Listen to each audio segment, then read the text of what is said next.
Hi, welcome to Dog Fanatic. My name is Penny McKinney, and I am your podcast host.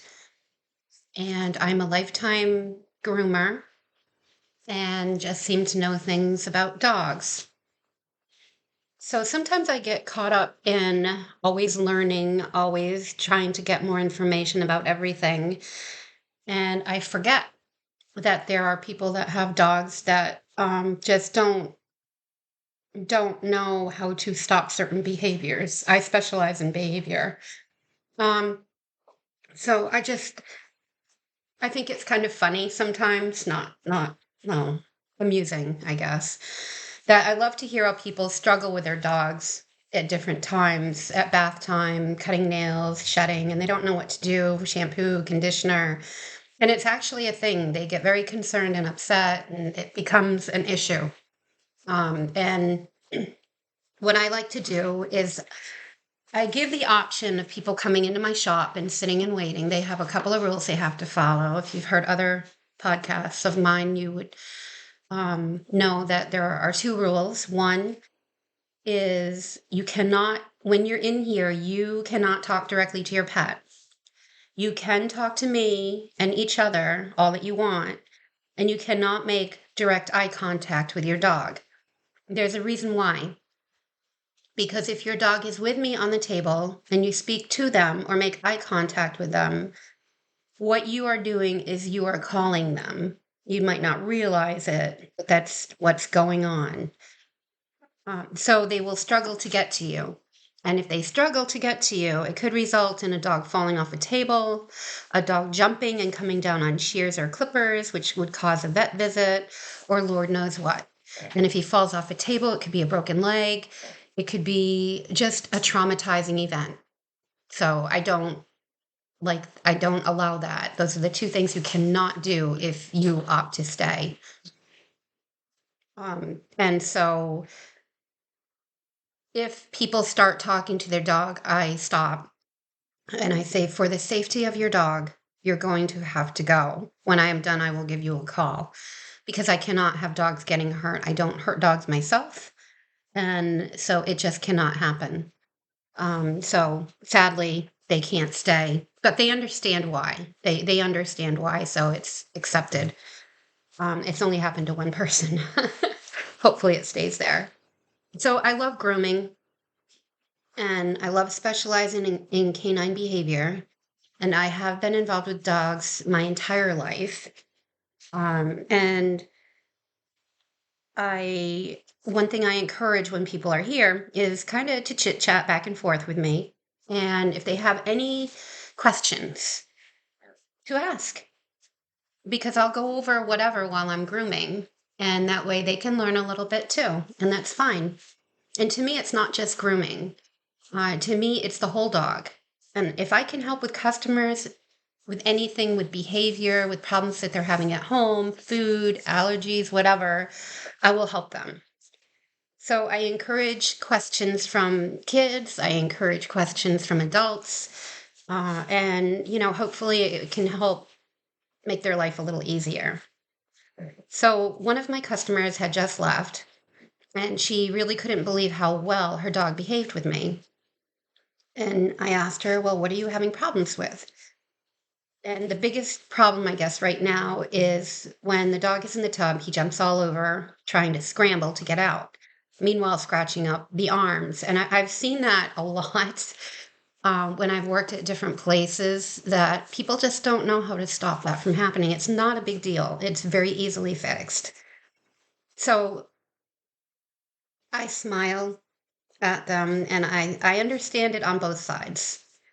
So you have to put yourself also in the place of the dog so you can understand things better. So when they are tiny and they are jumping all over the place and trying to scramble up to our arms, we think in our brain that they are adorable and they are reaching up to us to save their lives because, they're going to drown.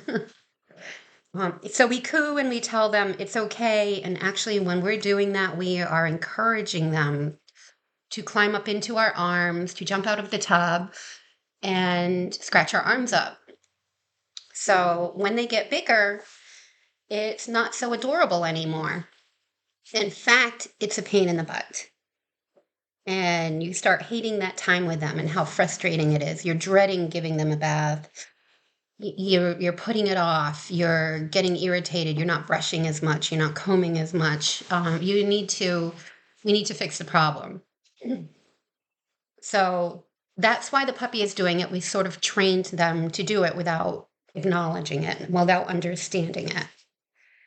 And so when they're bigger, it's not adorable, not at all. And she understood.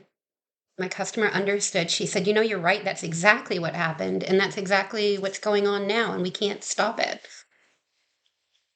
Um, and so now what's going on, now that your dog is older, the dog that was once an adorable tiny baby is now confused. And the more you push your dog away, the more she scratches up your arms and it hurts. And now you're in a fight with each other, which is messing up your relationship with her. And she said, "You are right. Exactly." And then I smiled at her. I said, this is a very easy fix. And she was very excited because she wanted the behavior to stop. And she said, "Oh my God, tell me what to do," she said with a lot of urgency. Just kind of chuckled, like I did. I said, "Your dog needs to be hooked in the tub so she can't jump out and run all over the house, destroying everything and splashing water everywhere. That's first. It keeps her safe so she doesn't break a leg, jump on you, and cause you to fall. So it is a safety requirement to have your dog tied into the tub somehow. You'll have to create that. That's first off." She was thinking over what I said, and I waited for her to accept what I was saying.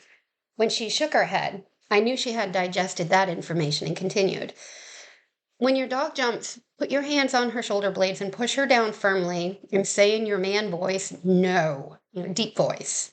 You don't want to scream, you don't want to yell, but you need to stop the behavior. So there's no reason to get yourself all up in a dander. Just be calmly, let her know that it's not allowed. No,' in the man voice. So then you start bathing her, and every time that she tries to crawl up your arm, repeat pushing her down on the shoulder blades. You want to, every time she starts jumping, push her down on her shoulder blades. Sometimes it looks adorable that she behaves like that because your inner mommy comes out, but you have to stop the behavior.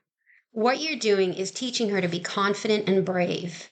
When she's standing there and not climbing up your arms and gouging and making you bleed everywhere, because that's not adorable, tell her how good she's being when she's standing there, that she's such a big girl, just as you would like a toddler. So think of that when she's in the tub because this is something new she's learning. So you have to kind of treat her like a toddler. Tell her, "Oh, good girl. You're doing so good. You're so brave." And keep talking to her while she's behaving because that's positive reinforcement. And the customer was nodding her head. She said, "That's it? That easy?" I looked at her and smiled. I said, That's it. That easy." I just finished working with her dog and I put her little feather bows in her ears and then I put her on the floor and she ran over to her mom. What I saw was she did not jump up on her. And I mentioned it to her. And she said, "So we taught her to scratch us up in the tub?" And I nodded my head, yes. She left with her daughter and a little Shih Tzu on a leash, trotting proudly by her side. She hesitated. She said, "Thank you for not just being a groomer. You're very easy to talk to." And I told her I love what I do. And if I can make your life just a little bit easier, I will try to do that. And she left saying that she would see me again in about 8 weeks. And I closed the door and it feels good. When customers get things settled, it feels good. Okay, thank you. And hopefully you've learned something from this that'll make your life a little easier. Thank you for listening to Dog Fanatic. And please write comments in the comments if you have anything you're struggling with at home, because usually it's a very easy fix. Thank you. And bye, and you have yourself a good day.